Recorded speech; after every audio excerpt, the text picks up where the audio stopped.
মানে 24শে মে 1899, একই মাসে, মে মাস, পশ্চিম বর্ধমানের চুরুলিয়া গ্রামে তিনি বিদ্রোহী কবি।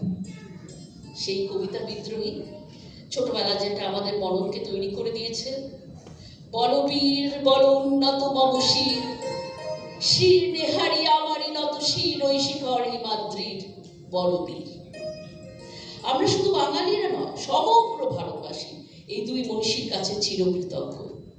আমাদের মননের স্রষ্টা, আমাদের জীবনের দর্শন।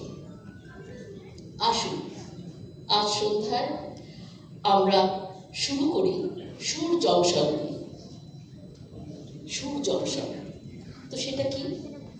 রবি ঠাকুর ও কাজী সাহেব যেন তাদের সৃষ্টি নিয়ে এই জংশনে মিলিত হয়েছে। রেলের জংশন যেমন হয় না, সেই খড়গপুর জংশন রেলের জংশন, কত দিক থেকে ট্রেন আসে, বিভিন্ন দিকে পাড়ি দেয়।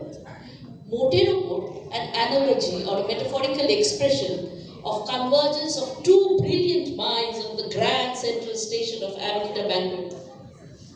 This is the Grand Central Station, from where it will diverge into the hearts of the audience, you who will carry it back to home, reverberating in your soul.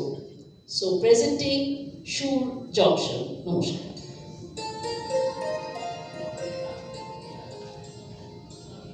দুই চিরন্তন কবির সুরের মেলবন্ধনে এক অনন্য যাত্রার সঙ্গী হতে আজ আমরা উপস্থিত হয়েছি সুর জংশনে।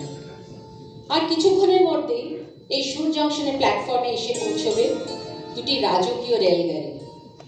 একটি চাকার ছন্দের ধ্বনিত হয় শান্তি, মানবতা ও প্রেমের চিরন্তন বাণী, যার জানলার বাইরে চোখ রাখলেই দেখা যায় জীবনবোধের গভীরতা আর অসীম সৌন্দর্যের আকাশ।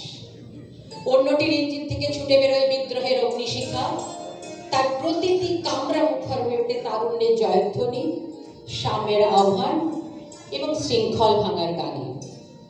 বাংলা সংস্কৃতি যদি এক অনন্ত রেলপথ হয়, তবে রবীন্দ্রনাথ ঠাকুর ও কাজী নজরুল ইসলাম সেই দুই সমান্তরাল রেল লাইন, যাদের উপর ভর করে যুগের পর যুগ চলেছে আমাদের মনন, আবেগ ও সাংস্কৃতিক চেতনার রেলগাড়ি। আজ এই শুভক্ষণে সেই দুই রেলের যাত্রীরা এসে দাঁড়িয়েছে মুখোমুখি। আসুন আমরাও তাদের সঙ্গে মিলিত হয়ে সুর, সাহিত্য ও ভাবনার এক অপূর্ব মেলবন্ধনের মধ্যে দিয়ে যাত্রা শুরু করি এই মহাসংগ্রামের পথে। একদিকে বিশ্বকবির অহংকার মুক্ত পরম আত্মনিবেদন, অন্যদিকে কাজী নজরুল ইসলামের সুরেলা আরতির নিবেদিত আহ্বান। যখন এই দুই ধারা এক মোহনায় এসে মিলিত হয়, তখন ভক্তি, বিনয় ও সমর্পণের সুরে আলোকিত হয়ে ওঠে আমাদের অন্তর্লোক।